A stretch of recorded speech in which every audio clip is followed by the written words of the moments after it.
Fredericton.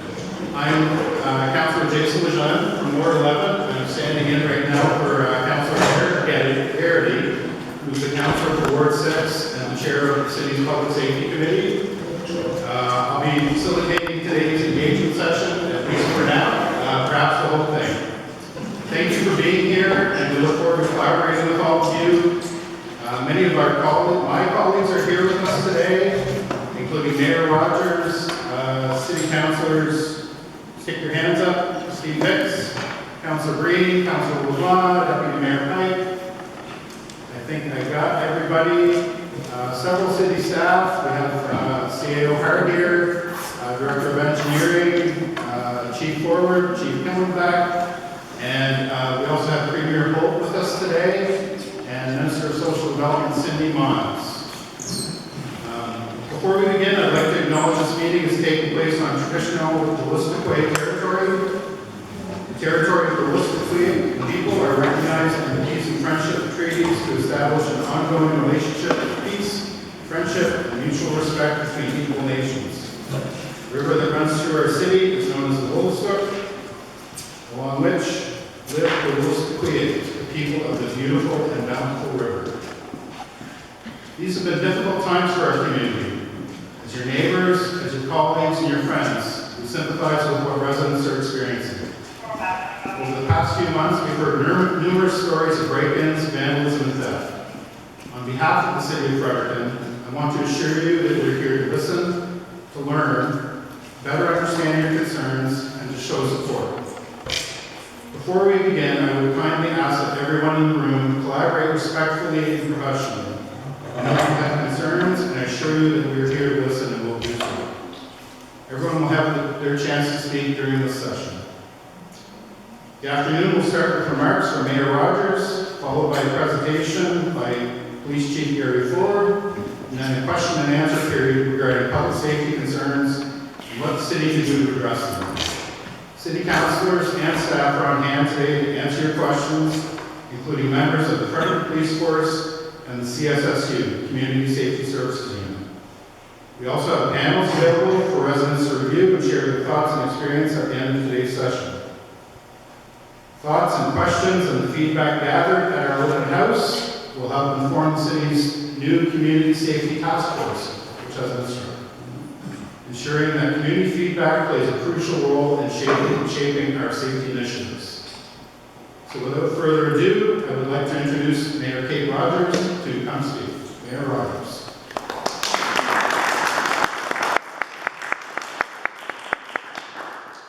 Thank you, Councillor Lejeune. Good afternoon, everyone. I want to thank you all for being out today. You came out on a snowy day. You took time on a Sunday afternoon in an incredibly busy time of the year. And council, all my council colleagues who are here today, as well as staff, we greatly appreciate your presence. So thank you so much. We know that community safety is a top concern for everyone, and it's something on which we too are laser focused. We put these sessions together. We met a couple of weeks ago now, I guess, with the business community. Maybe some of you have heard on the news. We were expecting about 80 and 300 showed up, which really is just evidence of the place that we're at in community safety here in our city. And then we wanted to extend these also into the neighborhoods, out so that we could also hear directly from constituents to hear what your concerns are. So we have this session today, and then we have a session on Tuesday night. Also the same thing, sharing information and hearing back from you, and then trying to carve out a path forward. So the world around us is changing. I know that we all feel that, and Fredericton is changing too. It's not just what we're seeing happen. It's not just in Fredericton. If you go to any other city in the province, you're feeling it. If you go to any other province in the country, you're feeling it. That doesn't make it any easier. But it's a reality, and I think it's something that we all need to accept. We too, as a mayor and a council, we are feeling it. We live here too. We see what's happening. We experience what's happening. And we're trying to figure out how to resolve it. Because like all of you, we have big dreams for our city. We want to do great things here. And we can't do that as long as we don't feel safe and we don't feel secure. So we know how important that is. We want people to be able to enjoy their civic life without worry. Safety and security of everyone in our city is the number one thing that keeps me up at night. I'm a mom. Those of you who are parents, we worry about our kids. They cause us a lot of sleepless nights too. I gotta tell you, in my world right now, it's the safety and security of the city. Not because I necessarily feel unsafe or insecure, but I know that residents are struggling with that sense of security. And I carry that with me, and that's why we are so focused on this work and putting so much energy behind it. It's not something that we take lightly, and we want to work with all of you to address the issues. And we want you to know that we are in it with you.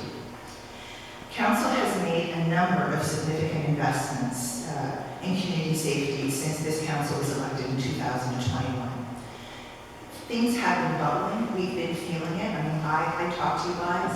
I follow social media. I know they're all saying, I feel it. It's been happening, and we've been trying to address it. It does feel like it's really bubbled and percolated and come to the surface as of late, but it has been going on, and as such, Council has been responding, and it has been since 2021 when we first started saying, what are some things that we can do?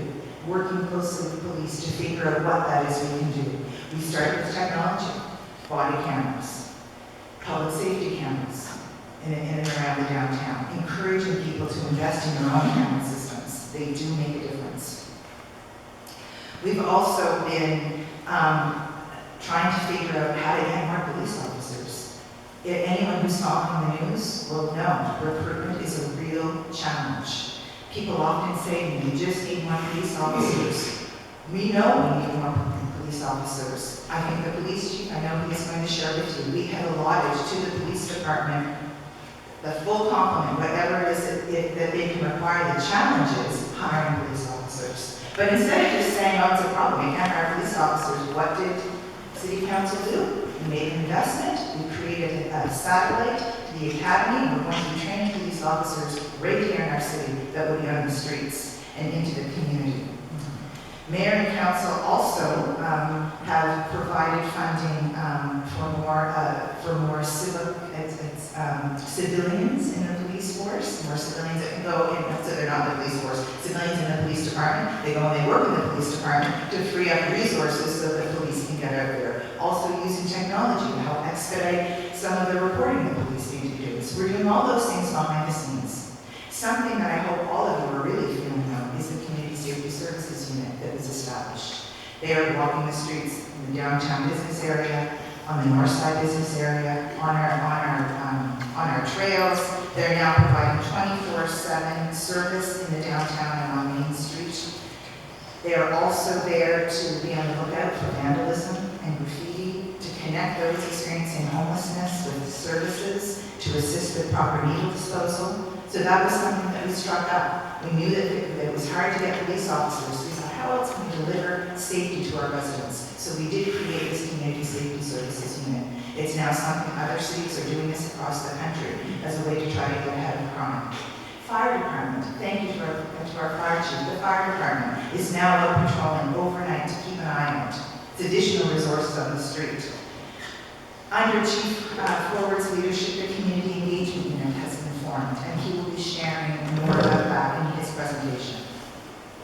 For the 2025 city budget, Council approved $56 million in public safety over the next year. So anyone who says, Mayor Kate and Council don't take safety seriously, look at our budget. You want to know what we care about? Look at our budget. Look at where we're spending money. We're spending money on public safety, $56 million. This includes an additional $100,000 for public safety camera program, again, critical to monitor events, gather evidence, provide real-time information to dispatchers and fire responders. Those public safety cameras have been instrumental in many of the recent arrests, and they've been a great resource for our law enforcement officers. So you can see in the past 2 years, we've done a lot, and we will continue to make investments where necessary to make residents feel safe. But I know that even with all of those investments, you still aren't feeling safe. Some of you are still feeling like things are getting worse. And the reality is that we can put as much money and resources into community safety as we want, but that might not change how you're feeling.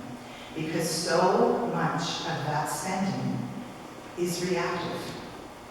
So many of the investments being made by the city are going towards responding to problems as opposed to addressing issues, as opposed to getting to the root cause of what is leading to all of the problems. Much of the blame in what is happening in our city is being laid at the feet of people who are living rough. That is not always the reason for what we are experiencing. I know, though, for some, that is an obvious place to lay the blame. There may be some correlation, and our data can uncover that. However, what we do know is that people living rough, they are experiencing some serious challenges that are impacting their lives and that are also impacting yours. But those folks who are on the streets, they have been failed by a system somewhere along the way. Failed by a system. They're people who've not been provided with the proper care at a critical point in their lives.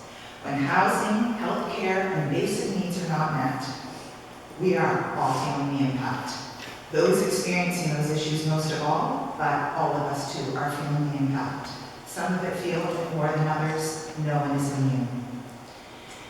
I hear people say council just needs to change its bylaws to improve public safety. But you know, that is not actually how it works. Your local government does not draft criminal laws. We do not administer the court system. We do not provide mental health services, addiction services, social services, or health care. That is not what local governments do. What is being seen in our city and widely across the country is the impact of a system breakdown that has found it challenging to provide adequate care to people. The system, mental health and addiction, social services, justice, they do need to undergo real change to help resolve what we are seeing happen in our communities. The city isn't pointing fingers. So when I talk about those things, it's a reality. And I share that information with you because I want, when you're thinking about those things, to think about that, to think of these issues beyond community safety is more than just policing. It is, we need to take a system approach to it. There are many actors, many players, many orders of government that need to be at the table to address it. We talk to those people. I don't want you to think, oh, big epiphany, we've just had that realization. We've known this for a really long time, and we have the conversation. And you know what? Those folks are here today. We have conversations with everyone is trying to get going in the same direction. The Premier's here. Thank you, Susan, for being here. The Minister's here. Thank you, Susan, for being here. Thank you for letting me use first names and pieces too, because I feel there's a familiarity of working together that is going to help us to resolve this issue. These issues, so that you will feel safe. Which is why we are striking the Community Safety Task Force. Because we know that we want everyone at the table. We have the conversations on our own. We want everyone at the table having the same conversation. I talk about it like a potluck. Everyone's going to be there, and they are contributing their knowledge. They are bringing their knowledge to the table, and they're bringing their levers that they're going to pull to help resolve some of these issues. This is not a task force that is going to come up with a white paper. This is a task force that is going to deliver an action plan by the spring. It is a short term, it is a small group of people, and it's a group of people who are going to be able to make a difference and bring about change. Because I have high hopes for our city. We are a wonderful city, and I want us to be talking about how wonderful we are instead of the frustrations that we're having. So we are trying to get ahead of this. Thank you for being here. We brought you here so that you can fill our heads and it can contribute to the task force's work so that you can learn more. So thank you for being here. The police chief is going to provide you with more information because information is power. The more that we know, the better that we can do. So again, thank you for being here with us. Thank you for thinking about this broadly, thinking of the broadness of this issue, and for coming together to tackle it. So everyone, have a great afternoon, and I'm stop to you.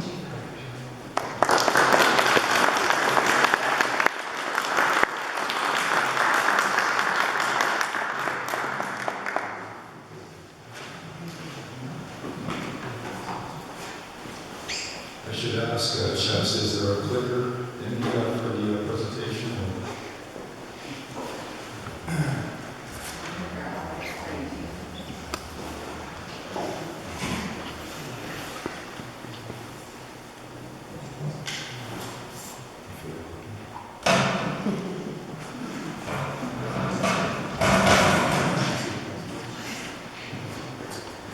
Well, good afternoon, ladies and gentlemen, and to begin, thanks so much for being here. I know this isn't the best weather.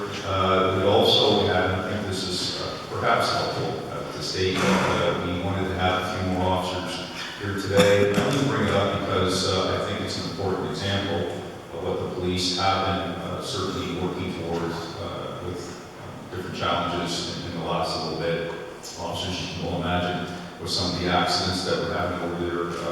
There was one on the bridge coming across today, so the bulk of our officers are tied up with obviously some more vehicle stuff and other calls for service, so apologies for that. I'd like to begin by really sort of echoing the mayor's comments about the good work that's being done. I think anytime the public, business community, stakeholders start to step up and communicate what challenges they're experiencing, the most important thing for any group to do is to pay attention. From that input, we can develop options. From options, hopefully, put to work resolutions that can start to address, I expect, some of the concerns that you folks are here today. So with that, we'll start the presentation. This is intended just to give you a bit of an overview as to what the police are running into for challenges, but I don't want anybody here today to think that we are not supported and we're not working with others to try to meet the challenges, and as I stated previously, build those options that is going to put public safety in Fredericton front and center. So you can see the city's response in 2022. We had a complement of 111 officers with 3 vacancies. 2023, it grew to 115 with 8 vacancies. I'll come back to vacancies in a second. And then with 2024, 126 complement with 21 vacancies. Just very quickly on that, I think one of the major issues with any police entity, and this is not just in Fredericton or New Brunswick, but nationally. Recruitment of police officers nationally has, over the last few years, become increasingly difficult to get good people. You can well imagine that the police forces cannot lower their criteria.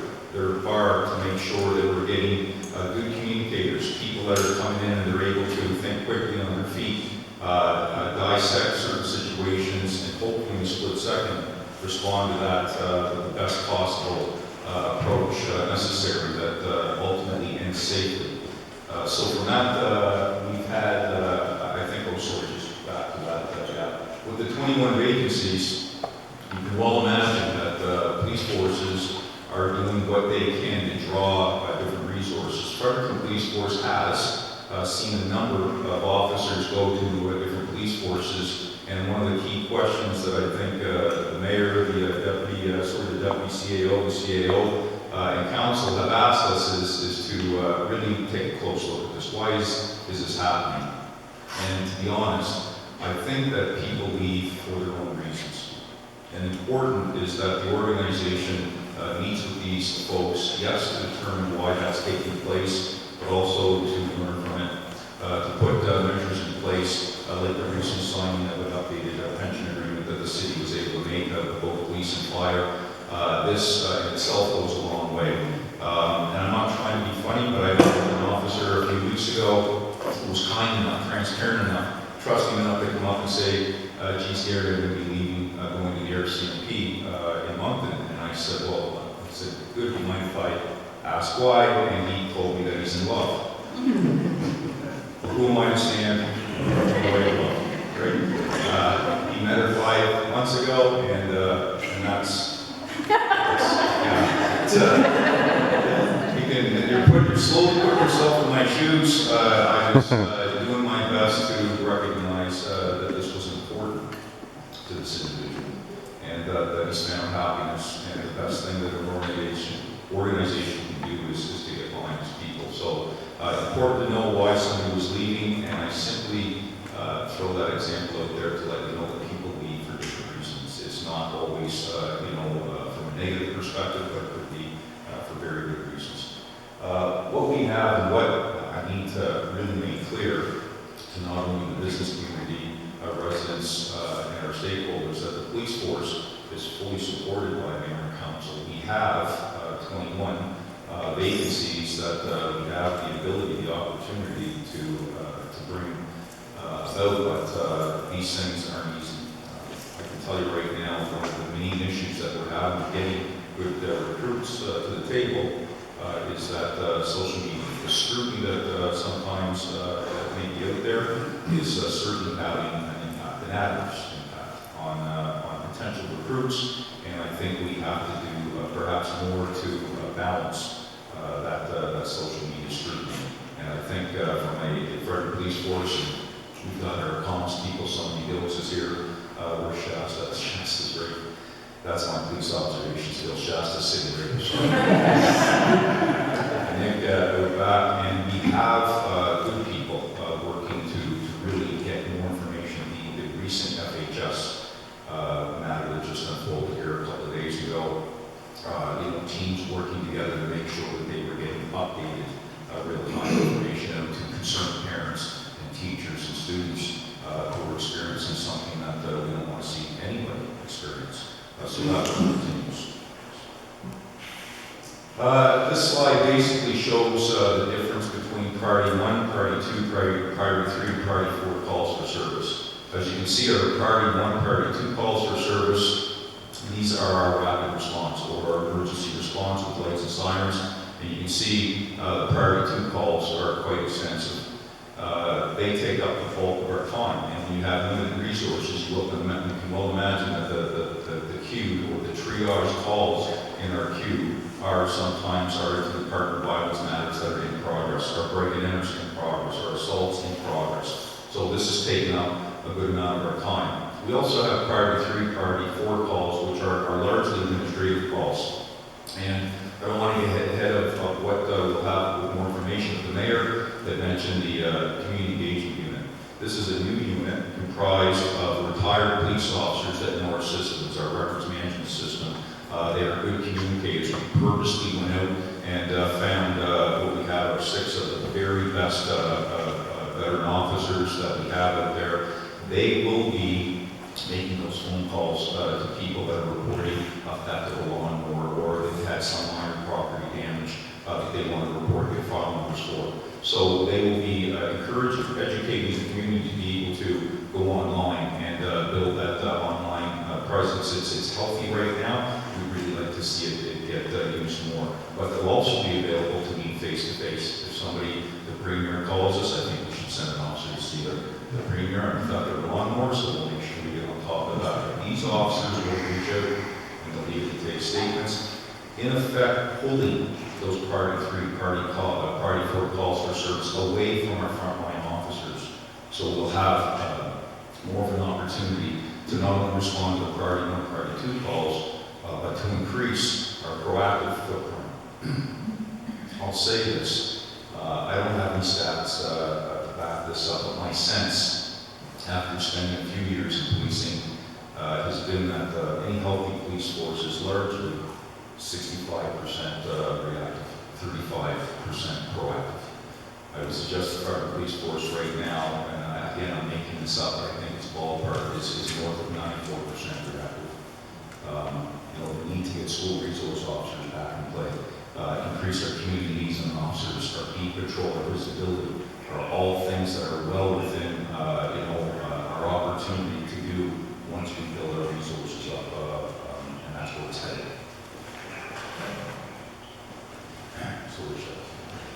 So this is just some very quick stats. You can see a sample of our serious calls. these for 2024, you might see the numbers a little bit lower, but please don't let that fool you. Year to date, I think probably was early October when we grabbed these stats comparative to 2022, 2023, which would be the entire year. So you can see a lot of these things still on par. Barricaded person situations, which requires our emergency response teams. We had 2 of these start recently and continue to investigate those matters. Next slide. The drug seizures, similarly, you're going to see different drugs up here. I will tell you that the problem with the drug trade and illicit firearms is that they are increasingly pervasive throughout the province. Deputy Minister Mike Holm of Public Safety is here. You just want to stand up. He doesn't want to. I'm just going to make him stand up. Yeah, he was. So Mike has been instrumental, which started out about 3.5 years ago, working with NB chiefs to build the integrated enforcement units. There are 7 of them around the province comprised of RCP officers, Justice and Public Safety officers, and Municipal Police Force officers.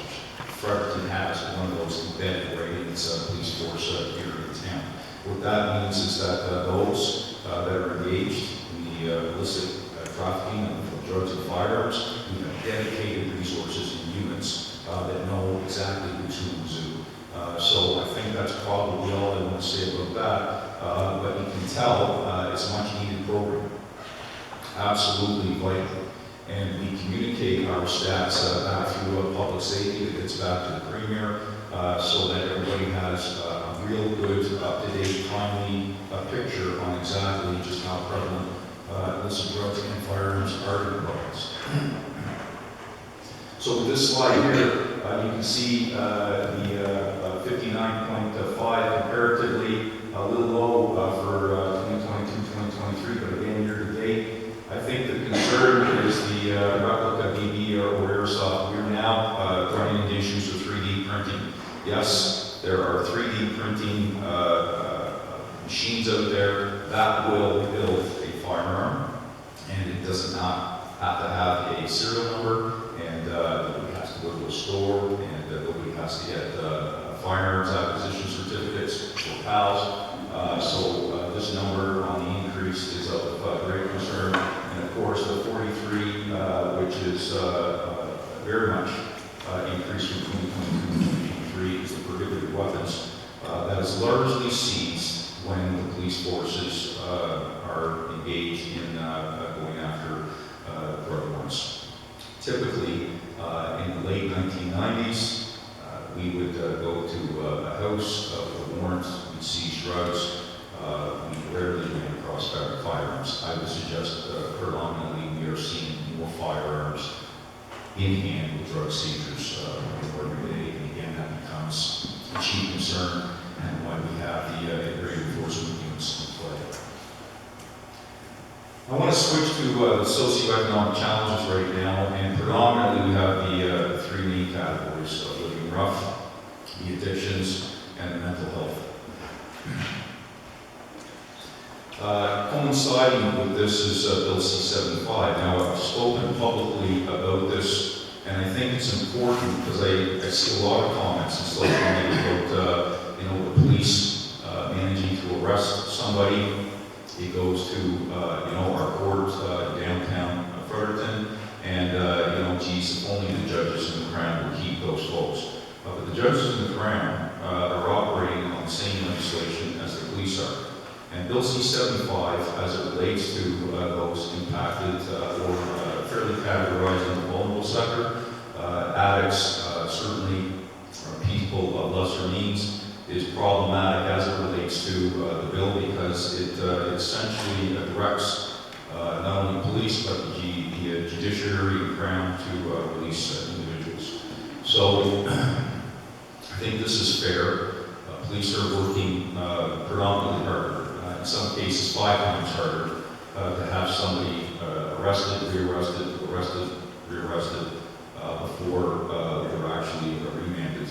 The William Seafood in this matter remains under investigation. Is a good example of that. Multiple arrests for this one individual, only need to go through Bill C-75, be released, and set back out in the street to reoffend. So the recidivism is a problem for police, but I directed the officers, regardless of what we're running across, if there is history, if there's behavior that is adverse to public safety, we want to see those people taken for.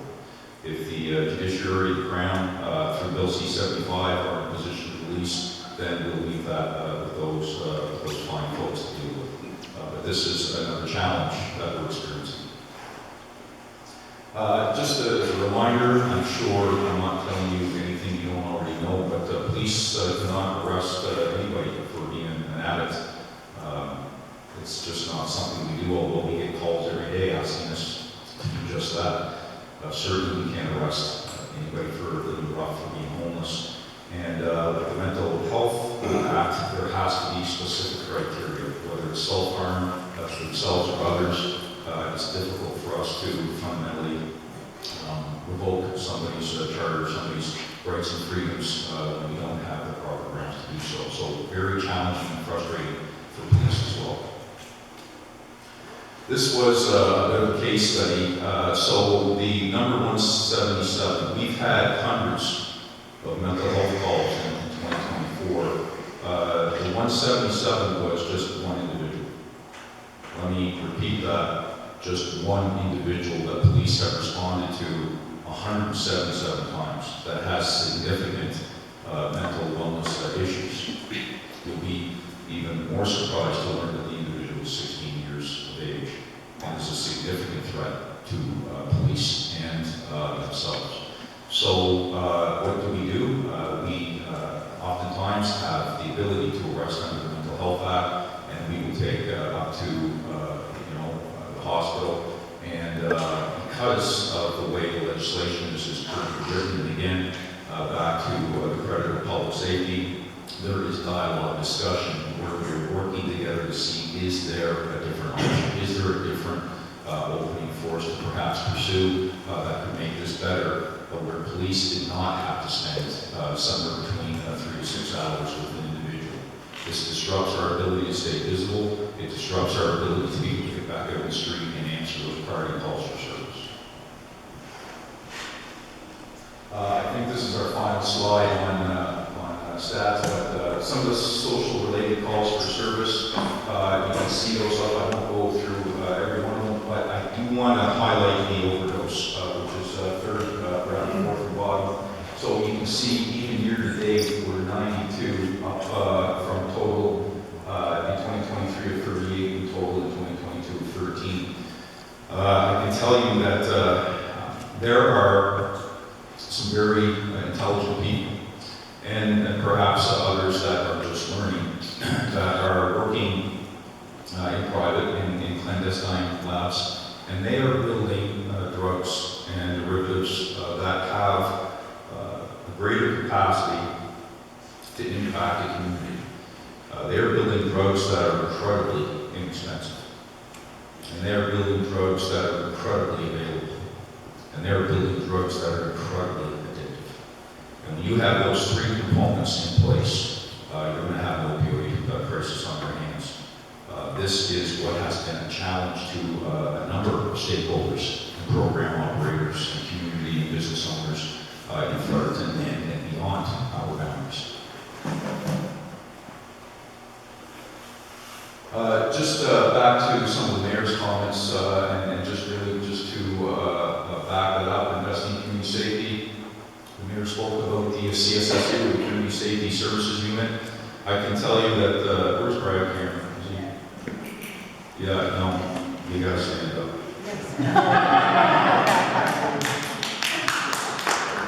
The deputy mayor has to stand up, Brad. Brad has been putting together the CSSU under the direction and guidance of a good number of people. And I can't tell you that arriving in Fredericton, learning about the CSSU and the potential ability to leverage that partnership with Brad and others has been just an absolute blessing. And for those of you that know me, I rarely say anything that I don't mean. So this has been something that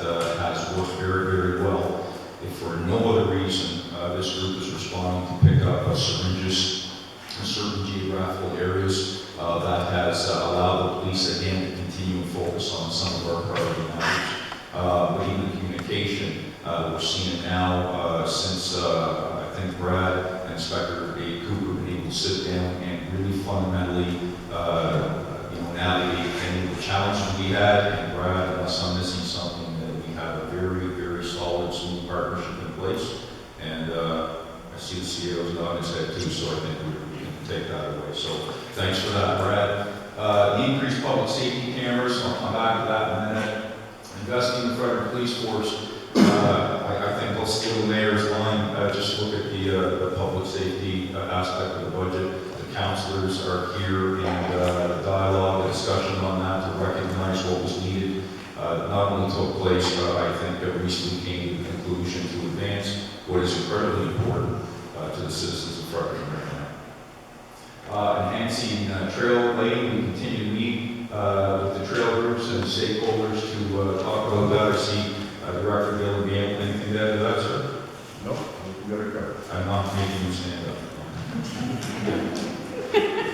The new community safety task force that the mayor has spoken about, advocacy with decision makers certainly is ongoing, and networking, working collaboratively with stakeholders, and enhanced Fredericton Fire Department presence. Anything on that, Chief?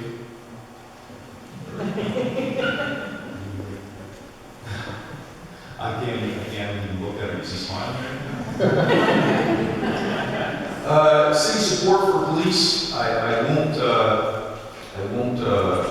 repeat what I think has been stated, but the mayor had mentioned body-worn cameras. This, from a trust and transparency perspective, has been just groundbreaking. It's absolutely changed everything. We now have a clear, absolute accurate account of stuff that's taking place from an evidentiary perspective. I can tell you that in 2024 we had well over 38,000 pieces of digital evidence that was managed by one person. Videos ranging from 5 minutes to 40 hours. And we approached the CAO and the deputy CAO and put together 7 business cases for consideration to enhance the admin support for the police department, and mayor and council supported it. We have a number of admin support people that are taking the work that is thrust down from the frontline officers, and I can tell you that just went over just amazing. The smiles on people's faces. I think to have a couple of people doing digital evidence management now of 38,000 pieces, I think is a step in the right direction. Also, just one back here, the draft one tech. I think the best way to say this is that the body-worn camera technology is good, but how can we leverage it? How can we make it work for us? So the trust and transparency piece there, but we'll be happy to know that we are one of 3 departments in the entire country that's piloting draft 1. And essentially, what's your name, sir? Arthur. So Arthur and I go to a call, and Arthur's got his body-worn camera, and we're both talking to individuals about assault that had taken place. Everything we're talking, we're articulating. The body-worn camera through draft 1 is picking up, and it's sending our entire report through the cloud back to our office, so that when Arthur and I show back up, instead of taking 2 hours to write up a report, we press a button and it's done in about 15 minutes. Wow. What does that mean? We can get police officers back out in the street sooner than if they had to stay. And we multiply Arthur and I's day by 4, 5, 6. A few weeks ago, we had 92 calls for service in one 12-hour shift. That's a lot of reports. With draft 1, there is the entire possibility that we can take what could be tens of hours and actually get all that stuff down into the minute category. So I want to thank, again, Mayor and Council, the CAO, the Deputy CAO for supporting us in that. That's going to improve the door budget moving forward, and we will move out of the pilot project, I expect sometime in 2025, and Fredericton Police Force will be probably one of the first policing agencies in the country to take on traffic. The public safety cameras, the investigative value, and I think the commitment through, again, a lot of good people in the city. There are 26 public safety cameras. Budget supports an increase of somewhere between 15 and 20 No, that is it. So, what are their value? The tannery matter, in which police were investigating a very significant homicide there, evidentiary information from a public safety camera that caught what we needed on that. The McTavish's matter, public safety cameras caught from an evidentiary perspective, very significant footage off that, which we used to arrest the individual and actually remand that person. With the library, tens of thousands of dollars of damage, and we use the public safety camera footage as evidence to not only make an arrest, but to lay charges in these matters. So they have been instrumental. To have more of these in and around the community is certainly a step in the right direction. So I won't go over this too much because I think ultimately folks are here to share your own comments, questions, and concerns. But what did we hear from the business community? Again, I think the simplest way to explain it is the socioeconomic challenges that are being seen and how they impact community needs to be further discussed. And I think back to the mayor's commitment and council to creating this task force is not only a step in the right direction, it really gives us the opportunity to sit with good people, again, to develop options and ultimately a resolution to see what our landscape looks like this time next year. This is just a quick slide. I've been asked from the CAO to give a date as it relates to when the city of Fredericton will be able to patrol the annexed areas predominantly on the north side.